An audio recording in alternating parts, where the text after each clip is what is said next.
Apel kendaraan dinas Kabupaten Aceh Tenggara dilaksanakan di lapangan Setdakap Aceh Tenggara, Kamis 5 Januari 2023. Dalam laporan Kepala Badan Pengelola Keuangan Kabupaten Aceh Tenggara, tujuan dilaksanakan apel kendaraan sebagai pengamanan aset barang milik daerah, agar kita mengetahui kondisi kendaraan, surat-surat kendaraan yang layak, dan akan merekap kendaraan yang rusak. Pukul 9.00 waktu Indonesia bagian Barat, ada 29 OPD yang hadir pada apel kendaraan, dan pada pukul 14.00 waktu Indonesia bagian Barat, ada 12 OPD yang hadir pada apel kendaraan.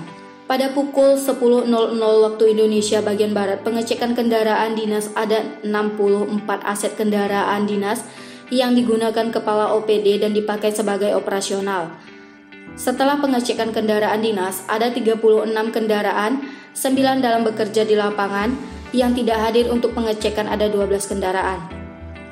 Pada pukul 14.00 waktu Indonesia bagian Barat, ada 132 kendaraan dinas yang akan dicek kondisi kelayakannya.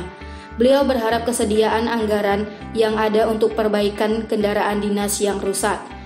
Kendaraan dinas yang rusak berat akan dilelang.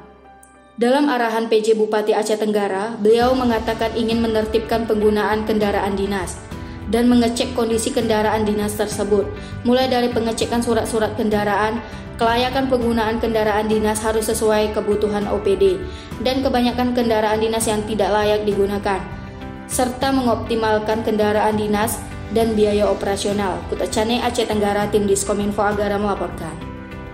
Oke, baik, terima kasih. Pertama-tama tentu dalam hal penyelenggaraan pemerintahan kita ditunjang oleh mobilitas. Nah, saat ini kita akan melihat dengan ada apel mobil kendaraan dinas ini, pertama kondisi mobil masih layak atau tidak layak, dan sisi prioritas penggunaannya tentu kita akan memprioritaskan kepada kepala OPD. Yang kedua, kita mengecek juga surat menyuratnya terkait dengan STNK, BPKB, dan pajak-pajaknya.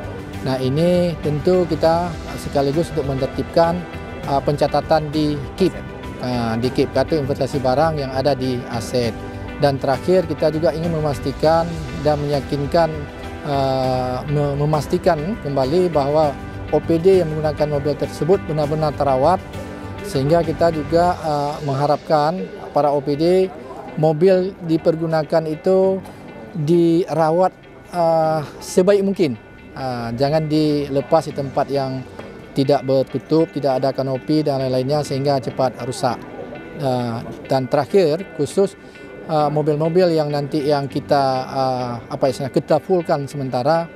Nah, ini kita akan lihat nanti prioritas penggunaannya, siapa yang lebih baik tentu akan kita berikan kepada kepala OPD dulu, baru kita urut kepada eselon 3A. Dan tentu kita berharap dengan pelaksanaan ini dapat mengoptimalkan penyelenggaraan tugas-tugas pelayanan yang dilakukan oleh OPD. Terima kasih. Ya, Pak, apa tindak lanjut ke depannya, Pak? Nah, tindak lanjut ke depan kita akan tentu penertiban baik secara fisik di lapangan terhadap mobil-mobil ini dan pencatatan di KIP. Apabila ada dari OPD yang tidak mematuhi dari ketentuan, kita tentu akan memberikan sanksi. Nah, ini yang kita lakukan. Terima kasih. Terima kasih, Pak. Assalamualaikum. Assalamualaikum warahmatullahi wabarakatuh.